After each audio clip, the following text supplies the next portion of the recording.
اعوذ باللہ من الشیطان الرجیم بسم اللہ الرحمن الرحیم السلام علیکم ورحمۃ اللہ وبرکاتہ۔ رسول اللہ صلی اللہ علیہ وآلہ وسلم نے ارشاد فرمایا، اللہ تعالیٰ کے نزدیک سب سے زیادہ پسندیدہ کلمات 4 ہیں: سبحان اللہ والحمد للہ ولا الہ الا اللہ واللہ اکبر۔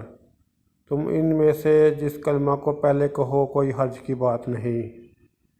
صحیح مسلم کی حدیث نمبر 5724 ہے۔ دین کی بات پھیلانا صدقہ جاریہ ہے۔ ثواب کی نیت سے یہ پیغام دوسروں تک بھی پہنچائیں۔ اس کے علاوہ میرے یوٹیوب چینل جاسم نوکیہ کو سبسکرائب کریں، اپنے دوستوں سے سبسکرائب کرائیں تاکہ میری حوصلہ افزائی ہو سکے اور میں زیادہ سے زیادہ ویڈیو اپلوڈ کر سکوں۔